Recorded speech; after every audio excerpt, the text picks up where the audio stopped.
Hello and welcome to another Behind the Bricks podcast. So if you're involved in property, you're probably interested in creating wealth for yourself or increasing your own wealth.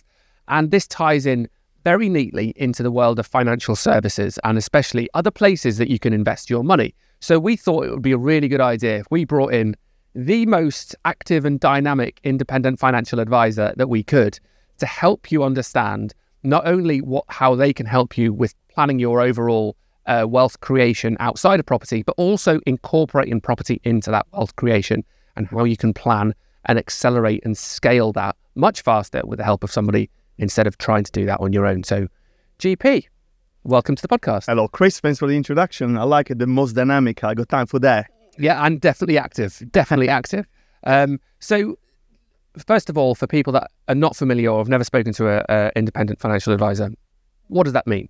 Sure. Let's start with that. Independent financial advisor is the professional figure in the UK, which is authorized and regulated to help you with your finances. That means you can ask advice for whoever you want. You can ask, Johnny down the pub. But if you come to a financial advisor, then the advice will have to follow a certain structure, be formulated in certain ways, and ultimately the recommendation made in front of you has to be right for you. And if it's not, you can say, well, you know what? You gave me this advice. I'm not happy with that. So I'm going to hold you responsible to it. And then you go a number of ways where you can basically come after the advisor directly through the company, through the IFAs. So basically, when we recommend something, we must make sure, A, that we know the person and all his circumstances adequately so that we can give him the right advice.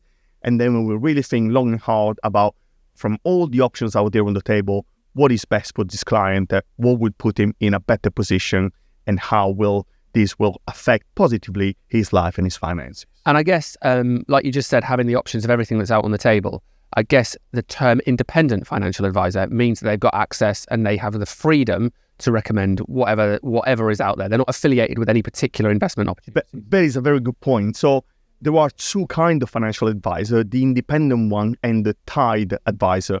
Now, both kinds have to take the same exam, so the qualification is the same. It's then a matter of who you plead your trade with. So quite simply, if you're a tied advisor, say you work for NatWest or for SJP, then all that you can offer are the products, at least in certain investment category, from that particular provider. When you're independent, you got access to everything that is on the market. At that point, you will use your own due diligence, your own analysis. Say that there are 10 different providers all offering solution in the same space. You will go and study all the various propositions and you will say, well, I like this three because blah, blah, blah, blah. But that takes a lot of work, a lot of analysis, and it allows us, the independent advisor, to put stuff on the table that is best for the client, not best for whoever we work for. There's a big shift in focus. Understood. So I don't remember seeing an IFA degree when I was at university. So how did you end up in this position? Is a different path. So there are two kind of qualifications which run parallel. They're similar, slightly different. I took the one from CII, which is the Institute of Insurance, which is possibly just a little bit more recognized than the other, the London Institute, LIBF. Both of them involve a number of exams. We need to cover everything. So investment, pensions, taxation, protection, big part of the process. And then we need to bring everything together under one cap, under one knowledge. So the last exam, in my case, RO6, instead of being focused on any specific section, you had two real life case studies from with a whole number of details and situation, and boom, provide the right plans for these two situations. What would you do? So what were you doing before that when you knew that you wanted to be a financial advisor, right? What 12-year-old kid thinks, what I really want to do, I don't want to be a pilot, I don't want to be a race car driver, I want to be an independent financial advisor. Correct. You're right to raise this. I know I don't quite look 22 anymore. Those days are gone. I spent pretty much all of my professional life in the financial markets. So I was straight out of my degree in Italy. I became an option trader, first in Milan, then in Luxembourg, then I came to London, which was always the dream. And I definitely lived on the fast lane in that kind of world. My book was gigantic. The size of the risk, the dimension of the risk was something that really the sheer intellectual complexity of it was massive. Then that evolved, and I became an option broker, which was maybe not ideally suited to my personality, but it was something that was much easier to manage, and I enjoyed it. And I had a young family, so I could manage all this and balance all this, and that lasted for a long time. And then at one point, I was just about 50, and I realized, you know what, I'm likely to live to about 85, 86. I can definitely not sit down and be idle. That would not be me. So I said, let's find a new wind. And that's when I decided to start my qualification. And I have to say, it took me a long time in my life, but I'm really in flow now. I love what I do. I love helping people, and the whole idea of optimizing and maximizing and helping people with tools that they may not know about, or solution but they cannot see. It really gives me satisfaction. So you're talking about optimizing and maximizing, but what exactly do you guys do? Okay, so an IFA would generally cover two main areas of activities that they do for a client. First one is the more traditional. They will look after your investment, whether they are in your pensions or just standalone investment or in your ISAs. You give them a lump of money, they manage it for you. And this is what I would say 95% of IFA tends to focus on is something they know well, is repeatable, compliance is quite well defined, and is also in general quite profitable for the IFA, maybe less so for the client. But then there is the whole other area of IFA, which is when you really use all the tool in the box to help develop the vision, the strategy for the client, and you really come up with solution that the guy was never going to find out for himself, because there's just too many options out there, too many laws, too many tax reliefs to be aware of, and when you come up with the plan and you see, look, this is our starting point, and this will be in 18 months our finish point, you can see the faces light up, like, can I really do that? And that's where we can deliver the big benefits for the client. So I know that we're going to talk about a couple of case studies where we look at how you've structured something for somebody. But when you're referring to tools in your toolkit, what do you mean by those tools in your toolkit? So I would say the basic brick, the basic foundation of our work is to know full well all the law and regulations around pensions and around taxation. A lot of people just take tax in a passive way. You know, I make this money, I get taxed on that, nothing I can do. In general, that is quite not true. There's a number of things that can be done, investment can be made, or tools that can be deployed to mitigate that. On top of that, then you get to know all the various products, and there are various in various kind of areas, and some of them will help reduce your income tax. Some of them might be good way of structuring the ownership, for example, of assets, so that instead of paying a certain level of tax or kind of tax, you pay another one which may be beneficial. Bringing pensions into this is a great winner, both in terms of putting contribution into pensions, but also, and we're going to touch upon this, I believe, when you use your pension to play with your commercial property that you may own in your own name or your limited company, and then you got the tax efficient investment, so especially the one which aim to reduce your inheritance tax bill, or maybe your parents' inheritance tax bill, and those just formidable. So for somebody that hasn't really looked into this in very much detail, they might be thinking, if you mention to them property, pension, investments, they might be thinking that those three things are three different categories that are completely isolated from each other. Is that the right way to look at it, or is it a bit more complicated than that? That is the traditional way to look at it, and I can see that. Listen, very often my first conversation with new prospects, new clients is, oh, I don't care about pension. Pension are so far away. And I was actually speaking a couple of days ago with this business owner, and I told him, Rob, I don't want you to get excited about spending your pension. I want you to get excited about the tax savings that you can achieve from putting money into pension. So that one you can appreciate right now. Then we will find a way to bring pension into play. But I would say, let me mention this a useful case which I'll put, paint a good picture about how these various aspects can be correlated. So actually, I know a friend of mine called David, but he's now also a client.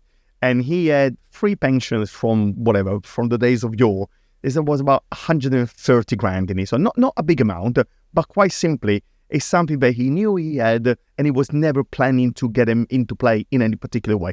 Those refer drawing in old age. Yeah. He has a limited company where he owns several properties, so he's got rental income, and he pays quite a lot of corporation tax on that every year. So that's aspect number 2. And to complete the equation, one of his limited company owned a plot of land which was worth, well, he thought it was worth 100 grand because he bought it like a long, long time ago. We had to go for risk valuation. It was actually worth 200 grand, but there you go. So what did we do? So the first thing we did is we moved the free pension, the freehold pension, into the SIP. This free pension were growing at whatever, 2-3% per annum.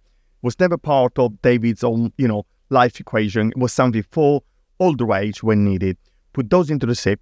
Then his company made a pension contribution in David's name for £100,000. £100,000 was basically taken up to £60,000 maximum for 24-25, and we're using £40,000 because he didn't make contribution from 3 years before.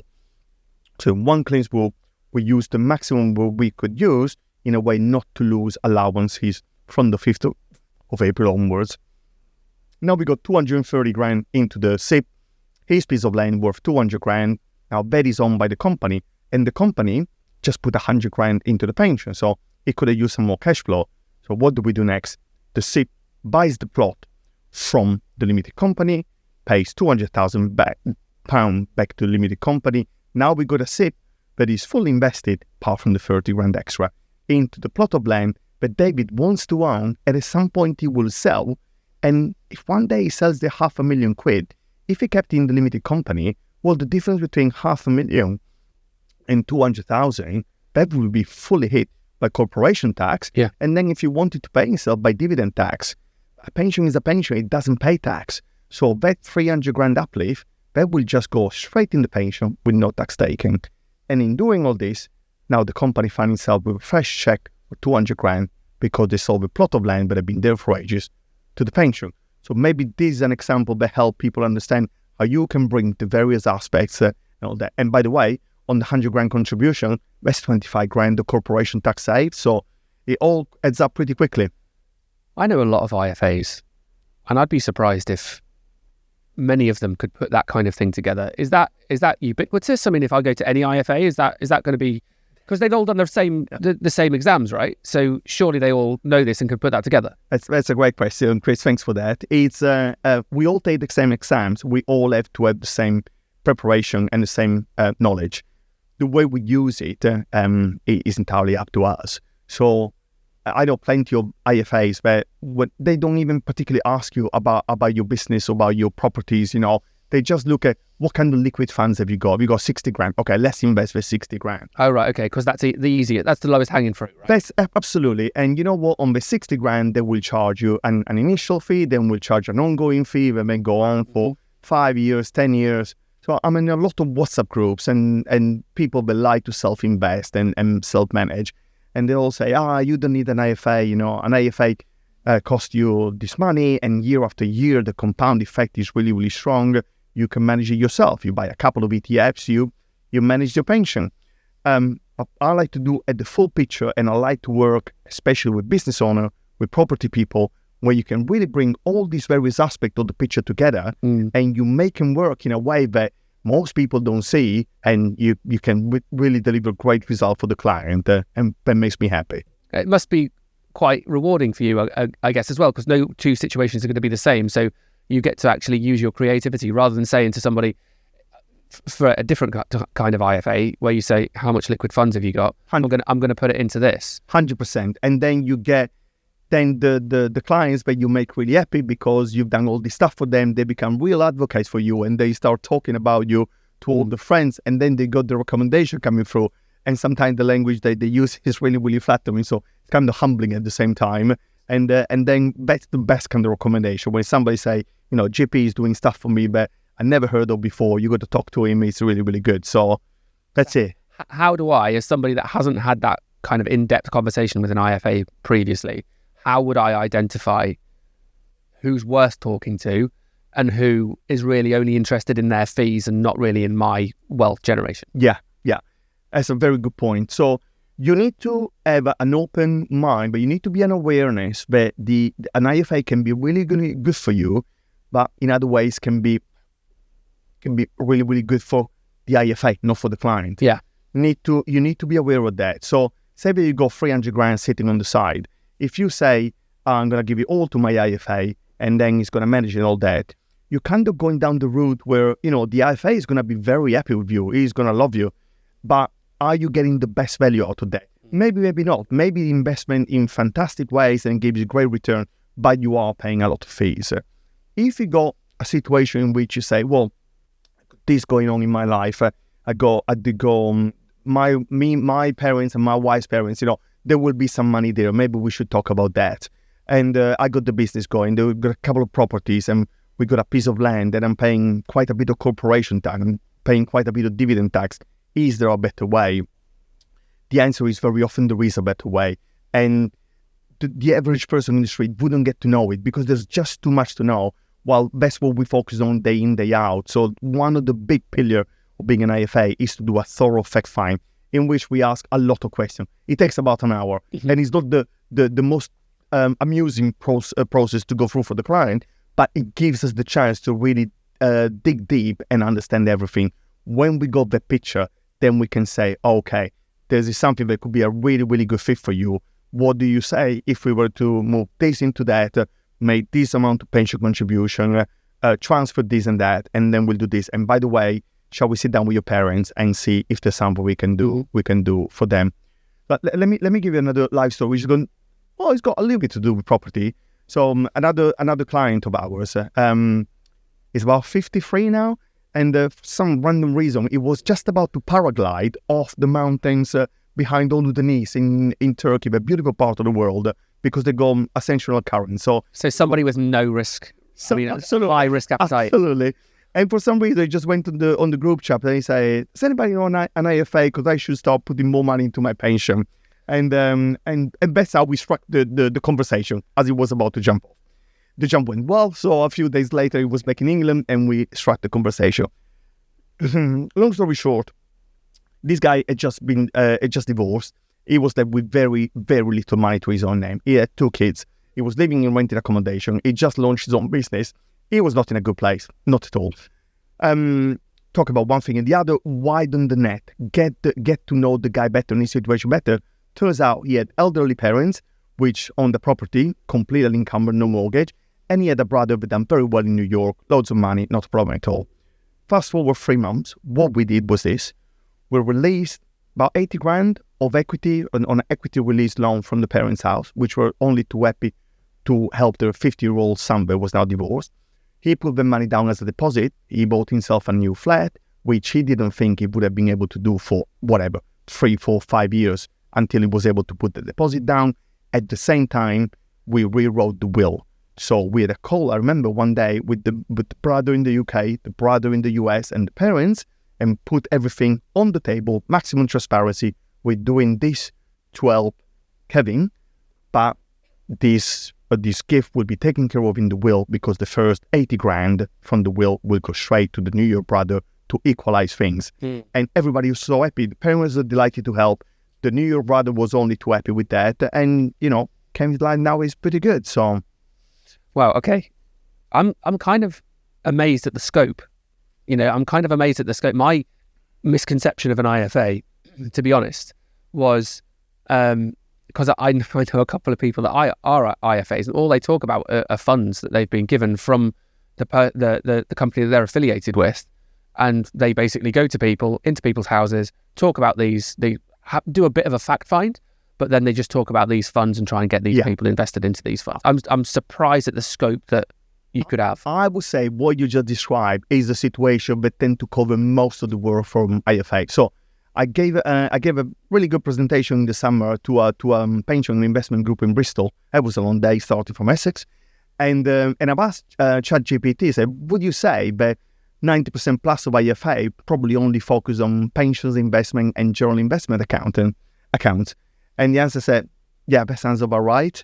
And then, without me prompting anything else, gave me the reason why that is and what they don't focus on and what they could focus on. It was really, really good. So I actually shared the slide with the public. So yeah, a lot of IFA like to keep it on the straight and simple for them. They look at the investment that you asking them to manage, the one that produces the fees every year, and don't particularly bother with all that goes around it. I told my clients, we did it with Andy recently, sell the second property. It doesn't make any sense to hold it. So they used to live in a house, they made some money, they moved into a better house, and like many people do, they just say, let's keep renting it out. They're both high rate taxpayers, so the interest would go on top. They would go low rate tax relief, Section 24, anyone, and ultimately that second house didn't have any reason to be in the longer term plans. That was just a legacy of the past, but they didn't feel like they should sell it. Say, get rid of the house. Let's focus on, and we've done some great work with Andy. Let's focus on what really matter in the future, not how you got here from the past. So you said that first initial fact find that an IFA should be doing with you will take about an hour. Takes about an hour. And I guess it's not just a case of, I've got an IFA coming around tonight. I need to prepare for that, right? Because, well, how much depth do you go into? Tell us. I would say so. So if you do have an IFA coming to your house, make sure you get your insurance policy at hand, because very often when we ask the question, the answer is, I got some life insurance. Okay. We're home. I don't remember that. What do you pay? I'm not sure. When does it expire? Don't ask me that. But apart from that, if you're engaged with an IFA, make sure you aim high. So try and understand what your vision is. I always ask clients, if you had the magic wand, what would happen in the next 2 years? Because if you start your thought process from the constraints around you, that is never going to show you the way you're aiming for. You need to have an aim. I'm here at this point and I want to reach that point in 5 or 10 years' time. If you got that, that's a great start. And then really try and put everything on the table, not just the available funds. So another interesting case, couple near me in Essex, 68 and 70. And like so many couples in the 60s, they bought a first house, they got a bit more money, they put a deposit for a second one, then they remortgage, put money on the third one. So a year ago, they had 17 properties and 15 mortgages, okay? Right. Every mortgage was like 38 to 45% LTV. So I went there and sat down with them and said, okay, look, you got a lot of properties. It means, give or take, your kids are gonna owe HMRC about 800 grand in inheritance tax. 800 grand to be paid in cash within 6 months from second death. Most people don't quite know how stringent the IHT payments are. And if you don't get the money at that point, no problem. HMRC very gladly will lend you the money on an installment plan, charge you Bank of England plus 400, so at the moment 8% or thereabout, and they will put a charge on everything they can. And the charge overrides the charge from a lender, okay? Wow. Just to be aware. So I said, we got 17 properties. Let's graduate these properties in terms of which one do you want to keep for the long term, which one would you be neutral to sell, and which one you should have already put for sale like 2 or 3 years ago. Long story short, fast forward a year and a half, we're now down to 14 properties.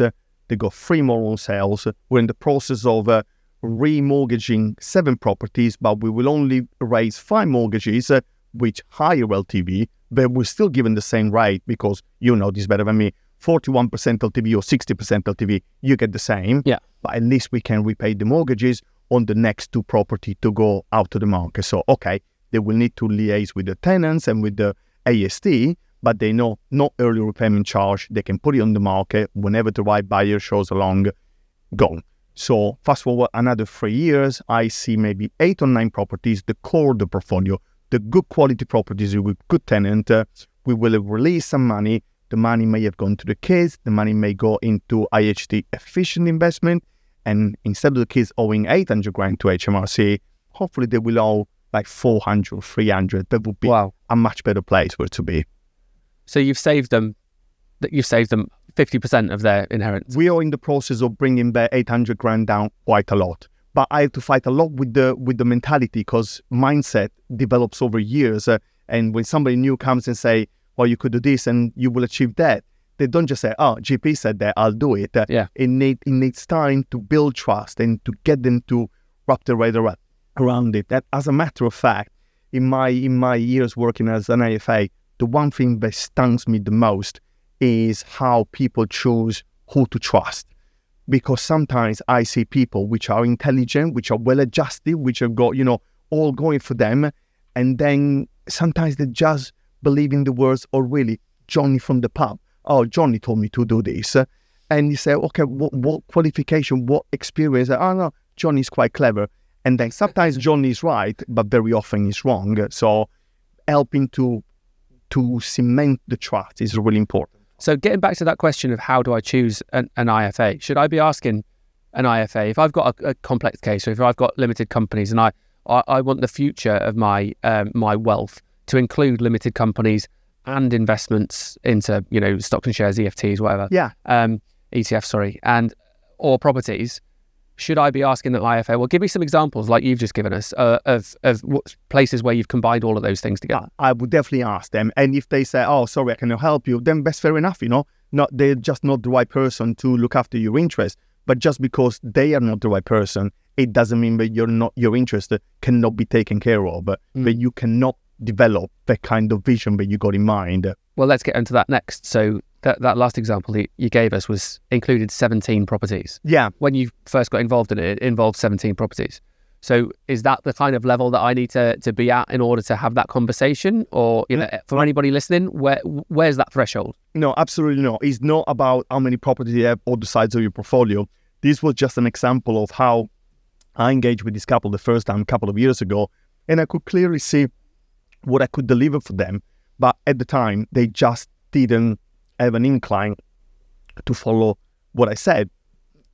They just met me. They didn't know me enough, and they were quite traditional in the way you're looking at things. Yeah. But now keep working with them, keep improving the property spreadsheet. Show them, that on this property your yield is 3.98%. Keep in mind we're talking about the southeast, and your borrowing rate is 5.5. You understand that's not good maths, right? Oh, I never look at it like that. Well, let's look at it like that. These are numbers, yeah? So your portfolio, let's make sure that if you hold on to the property, you do it for a good reason, not just because you're happy to give money away.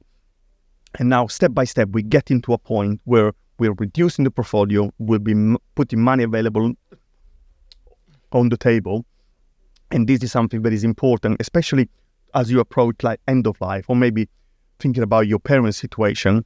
Property is an IHT inefficient asset if you're holding personal name. Yeah. If you're holding limited company or an SPV, that's different. Then it's about structuring the SPV or the limited company cleverly in the right way.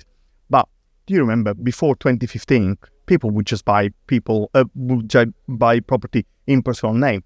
There wasn't the extra 3% SDLT. Yeah. Now 5%. Section 24 hadn't come out, so people would just buy more and more. And we still see people that accumulated in those days now facing a situation that is not. But in the case of David, with the old pensions and the piece of land, he didn't have a SIP, but we took what we had, limited company, which paid corporation tax in good amounts, a plot of land in the limited company, and some old pension that were not going to be used. We put them together, and in that case, that's all we needed. And we gave him a 25 grand corporation tax relief, tick. We've put 100 grand back in the company because the company put 100 grand in contribution, got 200 back from the land, tick. We're given the opportunity to make maybe 300 grand profit on the land, paying zero tax when that happens. That's a massive tick. How much is that worth? And all of this, by bringing into play pension, it's kind of forgotten about. So with all those savings, I'm going to take a guess, but the services of an IFA must be expensive. So, thanks for bringing that up. It's a good question. So, let me give you another case study that is probably. Let's start with the basics first. An IFA very often would charge you 2% of the funds you deploy with them, and as an initial fee, and then very often an ongoing fee somewhere between 0.5% and 1% per annum. But let's look, for example, at a case. And what's that based on? A total investment value or profit? It's the fund. No. It's the funds based. So let's start with the basic. Normally, an IFA would charge you an initial fee, typically around 2%, and an ongoing fee, typically between 0.5% and 1% of the sum deployed. Okay. So if you invest £50,000, you're going to be charged £1,000 on day one, and then 500 quid the first year. Then if the pot grows, maybe 520 the following year, and so on. Now, let me put things in perspective. Imagine somebody comes to me and he say, I I got the main house, I got a few investment, and I got an ISA. An ISA worth 300 grand, okay? I've done a quick calculation on my IHT bill, and we're looking at 160k, but the kids will have to find to pay the revenue. Okay, one of the answers where I might come up at the point is the 300 grand that are in the ISA. ISA are a great way of putting money away at the beginning because you allow your money to grow free of tax, but it's not a great way on the way out. At some point, you will pay IHT on your ISA. Why don't we take the 300 grand out of the ISA and we do, for example, investment in business relief for 300 grand. Business relief investment, unquoted investment, will give you 0% IHT on that investment after 2 years. So 300 grand would have attracted a 40% IHT. We can make the 120k disappear in 2 years. So the guy that came to me and said, I got 160k IHT bill, one simple switch, one simple investment out of an ISA, and ISA generally considered to be quite tax efficient, could save you in one claims group 120 grand. So what would we charge typically for that? 2% of 300 grand is 6k. What would he save? 120k. Now, if you got many opportunities out there where you give 6k to somebody and they give you 120k later, please introduce them to me because I'll be all over that. To me, that's good value. And is that typical? It's typical when it comes to IHT because if you think that an investment, an IFA would normally charge 2% and your assets are charged 40% above the threshold, then for every £1,000 that you shield, you might pay £2,000 in initial fees, but you're saving 40 grand, so 20 times as much. So last Saturday, I went to see a lovely couple. They live about an hour and 20 minutes from my house, but I really wanted to go and see them, bring them Christmas present, and they did the same for me. And we're talking about an elderly couple, 84 and 79, big estate, big house, investment properties, big IHT bill, and they never really done anything about it. Now, what we did, and this took a while because there were many legs, beautiful house, we raised a big equity release mortgage on that, £500,000 on the house. By the way, equity release is now super regulated, super transparent. Forget what you knew about the bandit days of like 20 years ago. Equity release is a top-notch product these days. They have 3 investment flats in Brighton, 2 of which leases were too short, and we told them, so they extended the lease, and then we raised 3 mortgages on those. So all in all, we put about £1 million on the table, and the £1 million is gone between some discounted gift trust, £500,000, and business relief, another £1 million. So between day 1, year 2, and year 7, a total of 400 grand of inheritance tax off the table. So we're charging 20 grand and they're saving 400 grand in 7 years. So when people are saying, or when you hear that, in that WhatsApp group that you told us about, people saying, oh, don't use an IFA, just invest it into stuff yourself. And the reason that they're saying that is because they think that IFAs are expensive, because their preconception is that the IFA is going to basically take your money and put it into the same ETF or whatever, and then charge you that 2% plus 1% per year. Correct. Whereas actually, for the people that have got a bit more going on or a bit more ambition to have different things going on, that's where the real value and the fee recovery is a no-brainer. You hit the nail on the head. There are many different things where an IFA can do for you. If you just go for the fund management, which is what the IFA love, then you might end up thinking, oh, that's really expensive. Was it worth it? Did it make me wealthy? Am I happy with that? That's fair enough. But don't forget to look at the stuff where the IFA can make a massive difference for you, because all the stuff we discussed, like the creative stuff, it'd be really hard for you to do it by yourself without having somebody's, driving all this and knowing all this. And that's what makes the massive difference for the client. Okay. You've gone through you've hit on a couple of examples, but have you got any other examples of, I guess, it's difficult to say for people that are listening to the podcast to understand that it's worth having a conversation if you've got things going on, because you're going to be able to go into the nitty gritty and deploy things that people haven't heard of. Now, we can't cover absolutely everything that you know to make it relevant to their situation. So I guess a case study is going to be the best way to communicate that. Have you got any other case studies that you want to go through? One that I think would be interesting to this audience is the one of another client of mine, Andy. So I never met Andy, but I knew that he was an existing client of the firm. And a couple of years ago, he sent an email and said, I would like to increase my pension contribution from £1,000 a month to £1,500 a month. So, okay, that sounds great. Say, why don't you come to the office with your wife? Let's have a chat and go through that. And this is when it became interesting, when you start asking questions, when you widen the net. So what Andy hadn't told me in his email, because he didn't feel like he needed to, is that in the last 2 or 3 years, he's really turned around this business a lot. And something was producing like a pre-tax profit in the region of like 150, 200 every year, 200,000. It was now making 600 grand, 650 grand. I said, whoa, that's a lot. Keep asking questions, and turns out that his wife worked in the business, but they never put her on the books. I said, why not? As your accountant never recommended that? Oh no, we talk about it, but we don't really see the reason for it. Well, can we have a meeting at your accountants and bring the issue back on the table? So 2 weeks later, we had a meeting. I always like to go to the accountants, because you see clients very often trust the accountant. So it's a great platform to really put thoughts out there on the table, unscripted, the client, the accountant, and me. And then there's a real debate. And you can see as you go through various things, then that's when the client clicks and say, this guy's no more than my accountant. I should listen to him, because my accountant is finding himself kind of agreeing with everything he says. Yeah. And kind of realizing, well, maybe they should have raised this to the table, but they didn't. Anyway, fast forward a couple of years later, his wife is now on the books. She makes a 10 grand salary, which is more than enough to get a state pension credit, which she wasn't getting before. Because she's an employee, she can now also get full pension contribution paid for by the employer. This is a company that makes good money, so it's an ideal situation. So 60K a year go into her pension, 60K goes into his. We hoovered up all the past pension contribution that he hadn't made use of, because he never had a conversation with me or with somebody like me. So we have now got over 600,000 between the two pensions. And by the way, bought the premises, the office, from the landlord last year in the name of the company, because that's where the money was. But the idea from when I started engaging with them, say, at some point, we're going to move your 2 personal pension into either 2 SIPs or a SAS, and we're going to buy the office in the name of the pension, so that all the money that is in the pension can be deployed into the office. The business will pay rent to the pension, and the business will get corporation tax relief. Obviously, you're paying rent. Whether it's their business or not, because Absolutely. When they close down their business or sell, then somebody else could go in there, right? 100%. And the pension takes this money on which it doesn't pay any tax. So the pension grow up really nice and go up every year.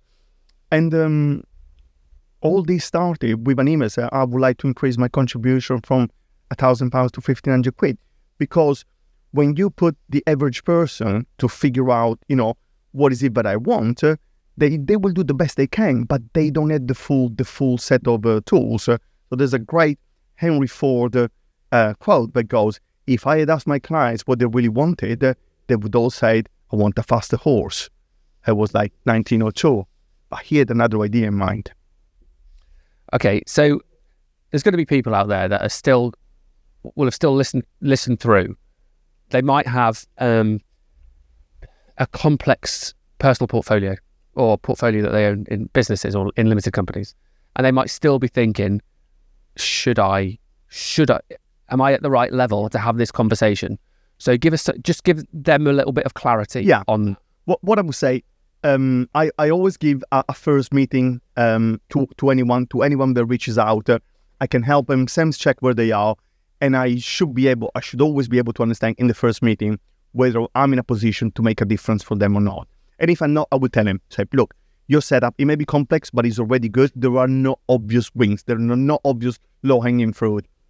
I'm not going to charge you for that. I'm just going to tell them, because I know that, I might say, why don't you do 1, 2, and 3, and then we'll have a chat in 2 years' time. If I've helped them get into a better place, they will get back to me. But very often the answer is there are things that I can do for them, because there are so many moving parts and things that can be done. So if you speak with an IFA and you go to them and, you have this first meeting and the IFA doesn't come up with ideas saying, oh, we could do this and could do that, don't take it as a definite, there's nothing anyone can do for you. No, that guy cannot do anything for you. It may or may not mean that there's something that can be done for you. And equally, whether that person's an IFA or your accountant, because I think a lot of people are going to expect their accountant to come in with this kind of information, whereas it obviously isn't the niche for the majority of accountants? Look, I've been a small business owner since forever, and I love my accountant. I probably email him once a week, and it's good because if I say, oh, this is urgent, he will get back to me on the day. And if I say, oh, whenever you got time, maybe it'll take 4 or 5 days. My kind of chap. And I know full well that it's very, very rare that it never happens where the accountant rings you up and say, hey, Chris, I had an idea that should really suit your setup of your business. Have you ever followed that? An accountant doesn't have the time and the bandwidth to do that. It also kind of doesn't have the remit to do that because he's making accounts for 200 different clients. He's not going to spend these evenings. Something came up on the news. Oh, I got to call Chris about that. Otherwise, I got to call 100 people next week. So that's not the plan. While for us, being financial advisor, regulated, approved and regulated by the FCA, we need to always look out for the client. We need to always try and avoid what is called foreseeable harm. We need to put our mind around the situation of the guy, and whenever we think that something is appropriate, then engage with them and recommend something for them. So accountant is great, but if you're a client with a bit of a business, bit of property, bit of pension, don't just rely on the accountant to help you sort things out. You need the right IFA as well as a wealth partner in your project, in your life. Understood. Okay. So I've got a couple of scenarios that I'm going to fire at you. Go on. And I want you to tell me what the correct way forward is for each one of these scenarios. Okay. So I'm 40 years old with 4 buy-to-lets. When should I start thinking about this stuff? Okay. Is the answer as well to that, is the ideal answer to that as well before you've bought the first buy-to-let? Now, well, what I would say is, and I know the source is quite keen on this, make sure that you structure your portfolio right on day one. Yeah. All these people, it's not their fault. They bought properties in personal name where it wasn't the wrong thing to do. Pre-2015, it was the normal thing to do. Yeah. Okay. Or they bought it and then they, as a family home, and then they've moved it, upgraded their family home. Correct. But, so those are full excuse. The people that kept buying in personal name, in much, much later years, but is a little bit less excusable. I know that you guys at the forefront, there is the right way to set up a property ownership, the right way to set up a portfolio. So we're such big fans of buying properties in SPVs. We've set up our own part of the business that does that for people. So absolutely. I could give you a little side story on this, which is not about me being an IFA, but we also got a few interesting property, including in the last couple of years, we have turned to a 3-bedroom house and a 4-bedroom house into a 7-bed HMO and 10-bed HMO, all en suite. And because I knew enough about property and I knew that, SPV was likely to be the best way forward, so we did. We set up 2 SPV, 1 per each property. We didn't have at the time experience in borrowing funds in the name of an SPV. Yeah. Because all our previous borrowing was through our family limited company, where it's just, me, my wife and the kids. And it had always gone well without problems. Turns out, when we got to remortgage the first HMO, the SPV, we had set it up to reflect the true situation of the ownership. So there was our family company with 2 directors and 4 shareholders, and the joint venture partner with 3 directors and 3 shareholders. Because all the members of the family were included, right? Okay. Basically, we reflected the ownership structure to exactly represent what was the matter of thing. What we didn't know is that no lender made time for us. Yeah. It's too complex, too many people. No. So we said, okay, this is not going to go. We need to do something else. So what we did is our 50% was sold to just the shares, were sold to my wife's limited company, just 1 director, just 1 owner, 100%. And the other family, our joint venture partner, their limited company sold this 50% to the sister in the family. Because at the time, there was no value. I mean, the value of the asset and the value of the liability was pretty much the same. Yeah. There was no consideration involved. But what matters here is this. Because the building was held in an SPV, selling 50% of the shares in something worth 100 quid attracted no stamp duty at all. It was minimal. You didn't have to do conveyancing. We changed it. On the 30th of September, we changed the ownership of the SPV like this. Yeah. And then the following day, reapply for the mortgage and, hey presto, we got the mortgage done. Now that the ownership structure reflected what lenders were to do. So Don't talk to me about SPV. I'm all over that. Really good stuff. So this might be a bit of a technical question, but then when you changed the ownership structure of those two SPVs and you had from reflecting exactly what was happening in the family to a much more simple ownership structure, did you have a different agreement that sat behind the SPV that reflected the structure of the family and not so it didn't just benefit the two people that were still named on the two SPVs? What we did is because we consider that our half of the ownership was one clip and the other half was another clip, and we're talking on our side, husband, wife, and 2 kids, and on our joint venture part, brother, sister, and the elderly father. Right. It was okay. We simply adapted the shareholder agreement and replaced the name of the shareholders. But again, something that if we hadn't bought the property in an SPV, if we bought it in the names, the cost of the readjustment and the time would have been disastrous. Huge. Yeah. SPV all day long. Yeah, absolutely.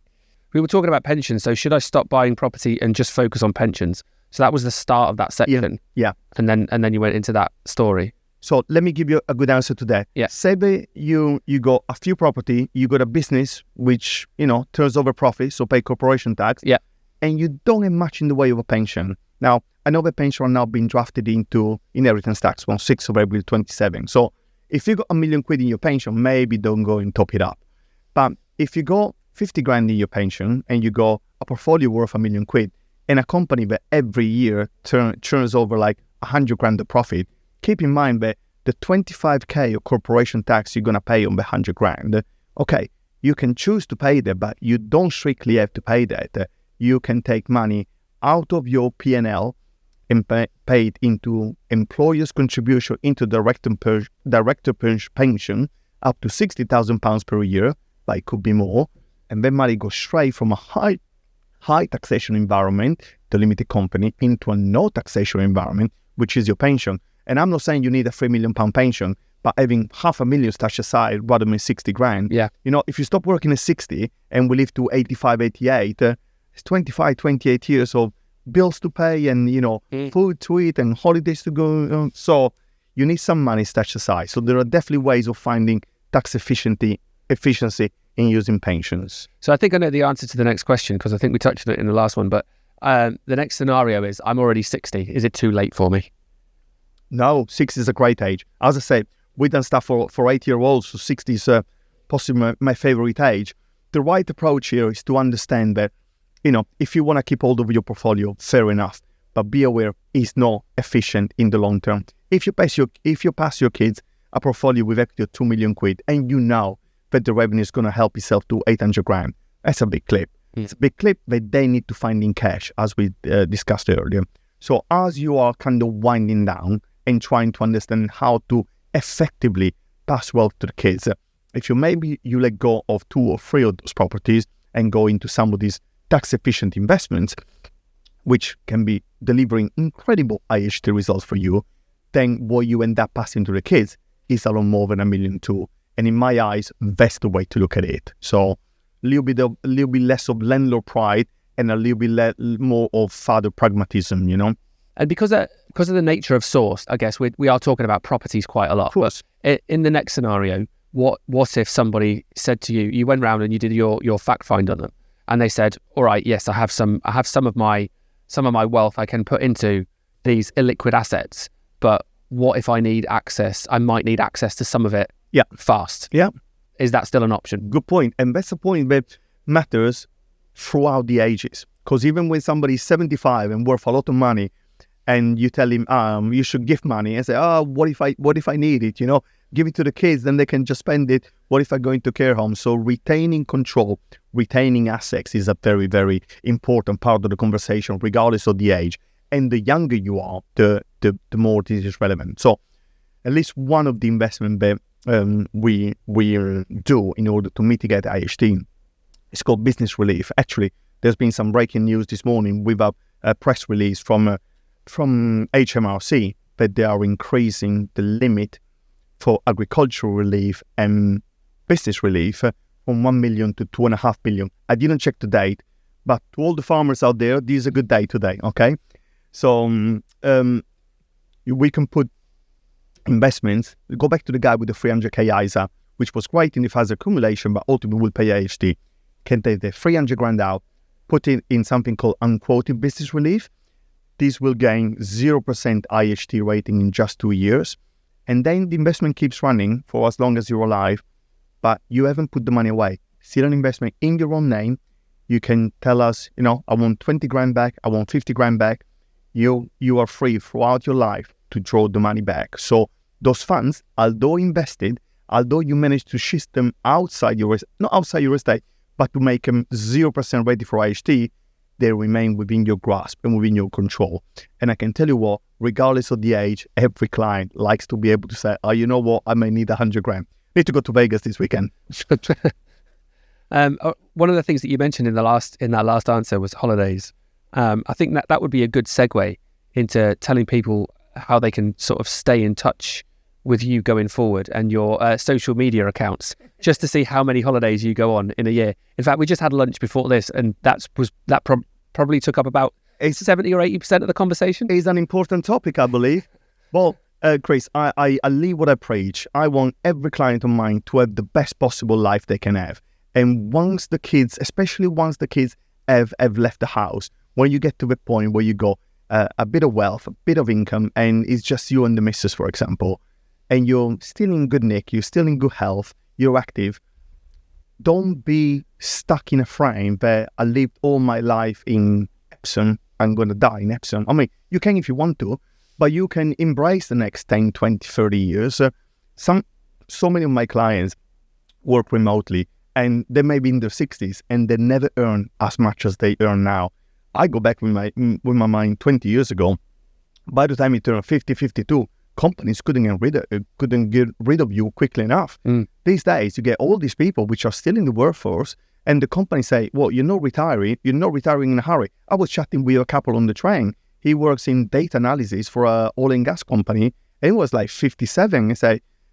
And they told him, you cannot retire. You cannot without at least 1 year notice. Wow. The landscape has shifted. If you're a professional making, with a good role, you can have a fantastic life in your 50s, 60s, and 70s, where you balance, the right amount of work. For somebody, maybe 3 days a week. For somebody, maybe 1 day a week, whatever. With enjoying life and getting themselves out there. So, yeah, I want my clients to be as happy as they can. So share your socials with us. I will. Okay.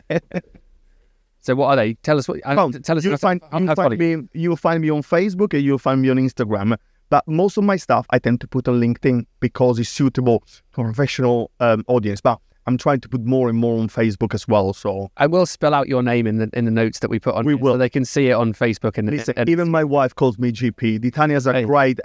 I'm making anything that could be said in 2 seconds take about 3 minutes to do it. So GP, it is for everyone. But GP, thank you very much for your time. It's been invaluable. It's something that we haven't looked at before in the podcast. So getting into this world and understanding the scope and the complexity of it and how we can identify the right people to deal with, invaluable. So thank you very much. Fantastic. Thanks for having me. It's been a pleasure to be here. Thank you, Chris.